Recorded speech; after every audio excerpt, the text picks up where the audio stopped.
नमस्कार दोस्तों, गो वल्लभाय स्वाहा। इस 7 अक्षरों वाले श्री कृष्ण मंत्र का जाप जो भी साधक करता है उसे संपूर्ण सिद्धियों की प्राप्ति होती है।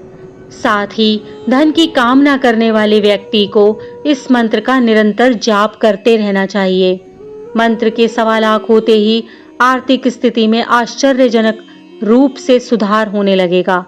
लेकिन ध्यान रहे कि यदि उच्चारण के समय एक भी अक्षर सही से नहीं पढ़ा जाए तो इस मंत्र का असर समाप्त हो जाता है। कार्तिक मास महात्म्य के दूसरे अध्याय में भगवान ने कार्तिक व्रत करने के 4 मुख्य कार्य बताए थे। पहला था प्रातः स्नान, दूसरा तुलसी पूजन, तीसरा हरि का पूजन और हरि जागरण और चौथा दीपदान। इन चारों कार्यों का अक्षरश पालन करने पर कार्तिक मास के व्रत का महाफल प्राप्त होता है, जिससे भगवान विष्णु अत्यंत प्रसन्न होते हैं। आइए सबसे पहले प्रातः स्नान की विधि जानते हैं। प्रातः स्नान सूर्योदय से पूर्व ही ब्रह्म मुहूर्त में शैया को त्याग करके शौच आदि कर्मों से निवृत्त होकर यदि संभव हो तो तीर्थ अथवा पुण्य नदी, संगम, तालाब, बावड़ी, कुएं आदि में स्नान करें, अन्यथा घर पर ही स्नान करें। कार्तिक स्नान में व्यक्ति को साबुन आदि का प्रयोग वर्जित है। यदि आप घर पर स्नान कर रहे हैं तो वो नहाने के पानी में गंगा या किसी पवित्र नदी का जल मिला लें। नहाते समय भगवान विष्णु का स्मरण अति आवश्यक है। कार्तिक मास में पवित्र नदियों में स्नान करने का विशेष महत्व बताया गया है। नदी में स्नान नहीं कर सकते तो रात भर छत पर रखे तांबे या मिट्टी के बर्तन में भरे जल से स्नान करना भी शुभ रहता है।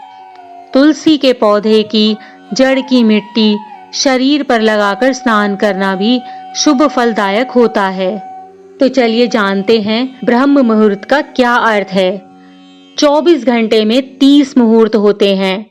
दिन रात का 30वां भाग एक मुहूर्त कहलाता है, अर्थात एक मुहूर्त 48 मिनट का होता है।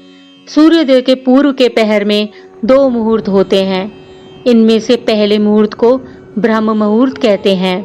उसके बाद वाला विष्णु मुहूर्त कहलाता है, जिसमें सुबह शुरू होती है लेकिन सूर्य दिखाई नहीं देता। हमारी घड़ी के अनुसार प्रातः 4:24 से 5:12 तक का समय ब्रह्म मुहूर्त कहलाता है। तो चलिए अब शुरू करते हैं कार्तिक मास महात्म्य की चौथे दिन की कथा। अध्याय 4 में मत्स्य रूप भगवान द्वारा शंखासुर वध एवं प्रयाग महिमा। नारद जी बोले, इस प्रकार कहकर विष्णु भगवान मछली के रूप को धारण करके विंध्याचल वासी कश्यप ऋषि की अंजुलि में चले गए।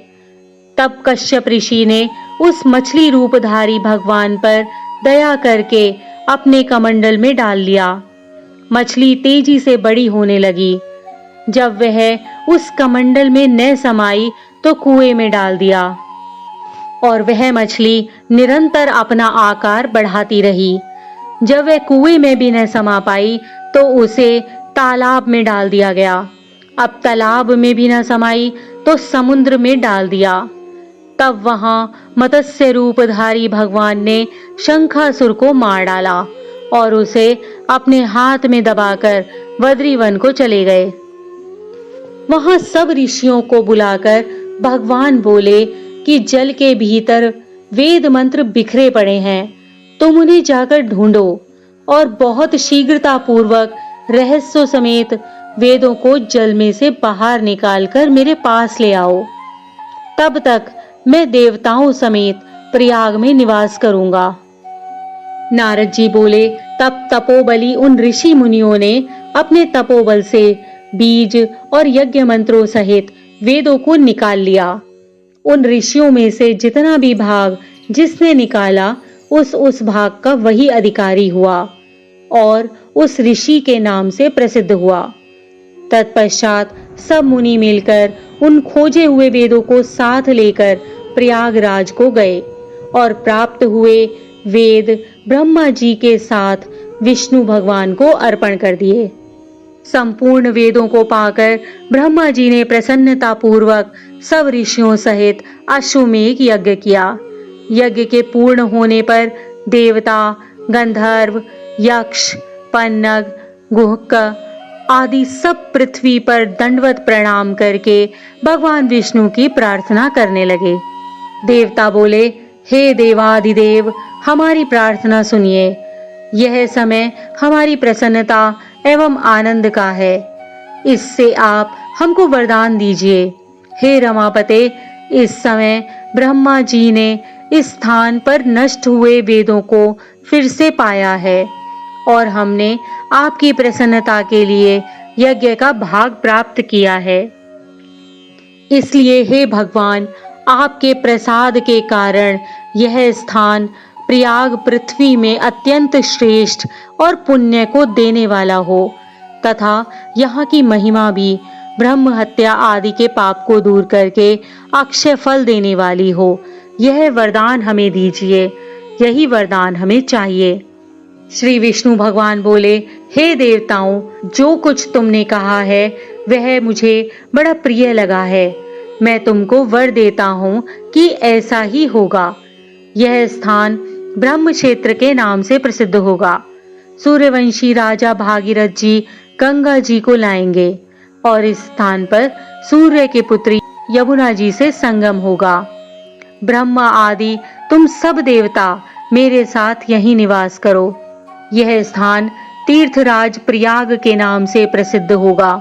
जो लोग यहाँ दान, तप, व्रत, होम, पूजा आदि कर्म करेंगे वे अनंत फलदायक तथा मेरे पास पहुंचने वाले होंगे। जन्म जन्मांतरों में किए हुए ब्रह्म हत्यादि पाप भी इस तीर्थ के दर्शन मात्र से नष्ट हो जाएंगे। जो मनुष्य मेरे समीप इस स्थान पर शरीर त्याग करेंगे वे मोक्ष को प्राप्त होंगे। जो लोग अपने पितरों का श्राद्ध करेंगे उनके पितृगण मेरे स्वरूप को धारण करेंगे। यह काल भी मनुष्यों को पुण्य फल देने वाला होगा। मकर संक्रांति में माघ मास में स्नान करने से तथा उनके दर्शन मात्र से ही संपूर्ण पाप ऐसे नष्ट हो जाते हैं जैसे सूर्य से अंधेरे का नाश हो जाता है। मकर के सूर्य में प्रातःकाल स्नान करने वाले अपना लोक, अपने समीप और अपना स्वरूप इन 3 प्रकार की मुक्ति क्रम को प्राप्त करेंगे। हे मुनीश्वरों, मैं सर्वव्यापी होता हुआ भी बद्रीवन में सदैव निवास करता हूँ।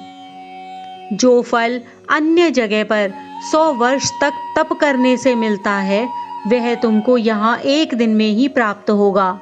उस स्थान के दर्शन करने वाले मनुष्य जीवन मुक्त हो जाते हैं। उन्हें कभी भी कोई पाप नहीं लगता है। सूत जी बोले, हे राजा प्रभु, भगवान विष्णु ऐसा कहकर ब्रह्मा जी सहित वहीं अंतर ध्यान हो गए और इंद्रादिक देवता भी अपने अंशों से अंतर ध्यान हो गए। जो मनुष्य शुद्ध चित्त से इस पवित्र कथा को सुनते और सुनाते हैं उनको प्रयागराज और बद्रीवन में जाने का फल मिलता है। इति श्री कार्तिक मास महात्म चतुर्थ अध्याय संपूर्ण।